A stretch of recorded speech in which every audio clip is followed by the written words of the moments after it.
Bismillahirrahmanirrahim. Assalamualaikum warahmatullahi wabarakatuh. Alhamdulillahi wa kafa. Wassalatu wassalamu ala rasulillahil mustafa wa ala alihi wa sahbihi wa man wafa wa ba'd. Saudara-saudariku dimanapun Anda berada, Allah subhanahu wa ta'ala berfirman di dalam Al-Quran surah ke-9 At-Taubah di ayat 36. A'udzubillahi minasyaitonir rajim. Inna iddatasy syuhuri 'indallahi 12 syahran fi kitabillah yauma khalaqas samawati wal ard minha arba'atun hurum. Sungguh jumlah bulan yang ditetapkan oleh Allah Subhanahu wa taala di dalam kitabnya sejak mula penciptaan langit dan bumi berjumlah 12 bulan dalam setahun. Di antara 12 bulan itu ada 4 yang ditetapkan oleh Allah sebagai bulan Hurum. Bulan Hurum adalah bulan-bulan tertentu yang dijelaskan oleh Nabi SAW dari jumlah 4 bulan tadi. Dalam riwayat sahabat Ibnu Abbas radhiyallahu taala anhuma menyampaikan Nabi SAW menegaskan talata mutawaliyat, 3 dari 4 itu berada berurutan, yaitu Dzulqa'dah bulan ke-11, Dzulhijjah bulan ke-12, dan Al-Muharram bulan yang pertama. Sedangkan 1 dari 4 itu terpisah berada pada posisi yang ke-7, yaitu bulan Rajab. Rajab Mudhar ma baina Jumadah wa Sya'ban. Dan yang keempat adalah bulan Rajab yang terurut pada urutan bulan ke-7 dalam tahun Hijriyah, yang diagungkan oleh suku Mudhar pada saat itu dan berada di antara bulan Jumada dan bulan Sya'ban. Saudara-saudariku, Rajab secara bahasa berarti sesuatu yang diagungkan, bermakna at-ta'zim, karena pada masa itu orang-orang jahiliyah pun, khususnya suku Mudhar yang menjaga keagungan di bulan Rajab ini, menjadikan penghormatan terhadap bulan ini begitu istimewa karena memang mengetahui turunan-turunan sejarah kemuliaan dari bulan ini yang termasuk dalam 4 bulan mulia ditegaskan dalam Al-Quran dengan nama Hurum. Bulan Hurum, bulan yang sangat dihormati, bulan yang terjaga dari segala nilai-nilai keburukan, bulan yang terjaga dari segala tindakan-tindakan kontraproduktif, perilaku-perilaku maksiat.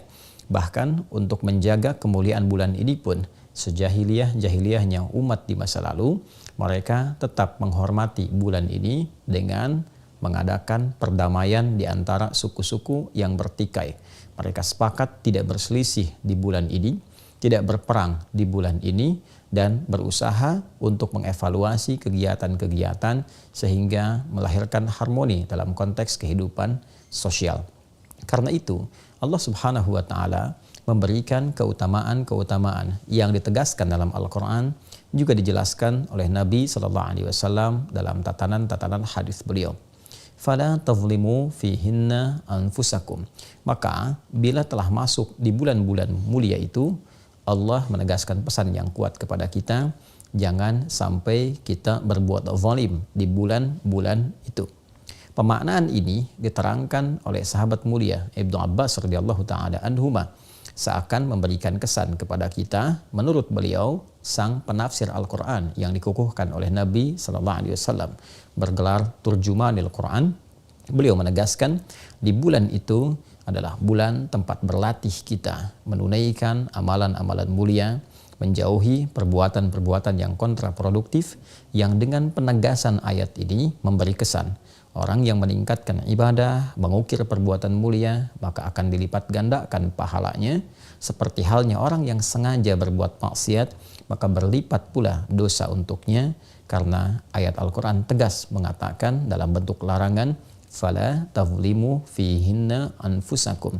Jangan sekali-kali kalian berbuat zalim pada diri kalian di bulan-bulan yang dimaksudkan.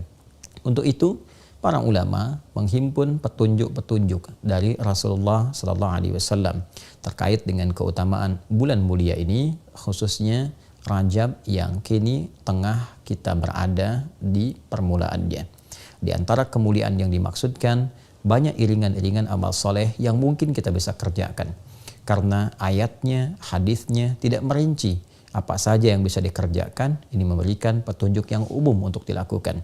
Maka para ulama memperkenankan kita untuk memperbanyak amal soleh, baik berupa ibadah ritual, tingkatkan sholatnya, dari mulai fardu, tingkatkan dengan tambah amalan sholat sunnahnya, sunnah yang melekat, yang mengiringi setiap sholat fardu dengan rawatib itu, pagi kah, siang kah, malam kah, atau juga ada duhanya, ada kemudian tahajudnya. Kita bisa berlatih untuk meningkatkan ibadah di waktu-waktu yang spesial ini, sehingga dengan itu berpeluang mendapatkan lipatan pahala.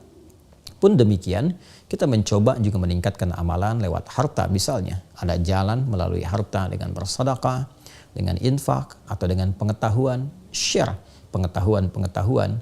Sekarang era media sosial, Anda membuat status, share tentang isi hadis yang bermanfaat, ayat-ayat yang memotivasi, dan itu melahirkan pahala yang berlipat di bulan ini. Pada saat yang sama, kita mencoba untuk meninggalkan perbuatan-perbuatan yang dilarang, yang kontraproduktif, yang disebut dengan maksiat itu. Mari sejak saat ini berusaha untuk menanggalkan perbuatan-perbuatan negatif dari pikiran kita, dari pandangan kita, dari pendengaran, dari lisan sampai ke ujung kaki. Maka bulan ini adalah bulan yang sangat spesial dan momentum terbaik untuk meninggalkan perbuatan-perbuatan terlarang. Hoax, hal-hal yang buruk, perselisihan hendaknya disudahi, ditinggalkan, berubah menjadi lebih baik. Dan ini hikmahnya adalah latihan awal sebelum kita memasuki puncak peribadatannya, yaitu di bulan Ramadan nanti. Rajab adalah pembukanya, Sya'ban adalah penguatnya, dan Ramadan adalah hakikat perjuangan kita yang telah disiapkan sejak munculnya bulan Rajab dan berlatih kita di dalamnya. Di bulan haram ini boleh juga kita menggabungkan satu amalan yang sekiranya menghimpun seluruh kemuliaan tadi bisa dilakukan. Di antara caranya adalah seperti yang diisyaratkan Nabi SAW, yaitu dengan meningkatkan puasa di bulan Hurum, Dzulqa'dah, Dzulhijjah, Al-Muharram. Kita belum sampai ke bulan itu, namun kita sekarang berada di bulan Rajab. Maka boleh kita memperbanyak meningkatkan puasa di bulan ini, karena puasa memiliki hikmah meningkatkan ketakwaan, meningkatkan ibadah, sekaligus saat sedang menunaikan puasa itu juga dapat berlatih mencegah segala hal yang dilarang oleh Allah dan Rasulnya. Boleh silahkan meningkatkan puasa di waktu-waktu bulan mulia ini, kemudian juga malamnya tingkatkan tahajud, tingkatkan permohonan pada Allah Subhanahu wa Ta'ala.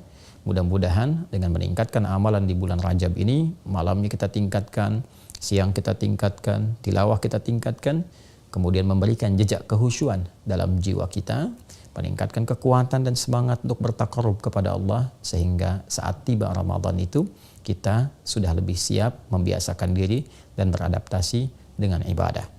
Memang ditemukan beberapa hadis-hadis yang kualitasnya sangat lemah, bahkan ada yang palsu terkait dengan keutamaan Rajab. Tapi bukan berarti amalan-amalan yang bisa kita kerjakan itu terlarang sepanjang ada hadis-hadis yang sahih, sepanjang ada ayat-ayat yang memang mendorong kita untuk beramal. Karena itu bukan berarti karena ada hadis-hadis yang bermasalah malamnya kita tidak sholat. Silahkan bangkit, tunaikan tahajud, malam ini istimewa, Rajab dilipat gandakan pahala.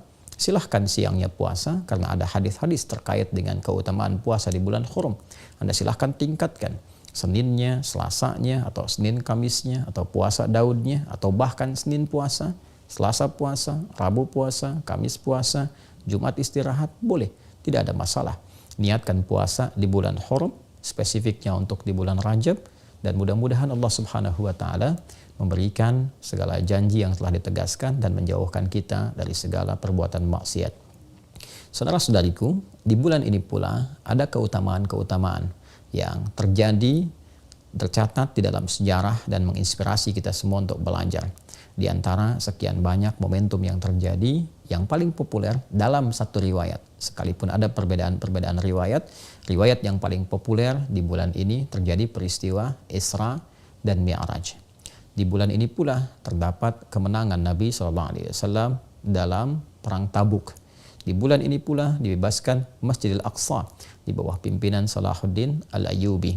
Dan banyak momentum-momentum lain yang memberikan kesan kepada kita bahwa Rajab adalah bulan untuk berlatih, bulan untuk mendapatkan kemenangan yang hakiki, dan yang lebih penting lagi sebagai bulan pengantar pada kehusyuan dan kesiapan menerima anugerah terbesar dari Allah Subhanahu wa taala yang akan dibuka kelak pada gerbang pintu Ramadan.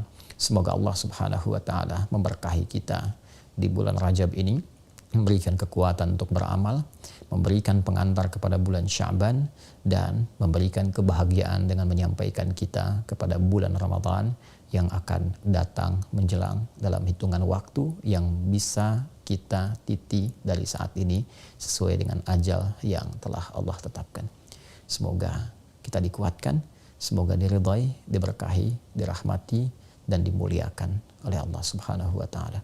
Allahumma taqabbal minna innaka antas sami'ul alim wa tub 'alaina innaka antat tawwabur rahim. Barik lana fi hadha asy-syahr ya arhamar rahimin wa ballighna fi ramadan ya rabbal alamin kama tuhibbu wa tarda.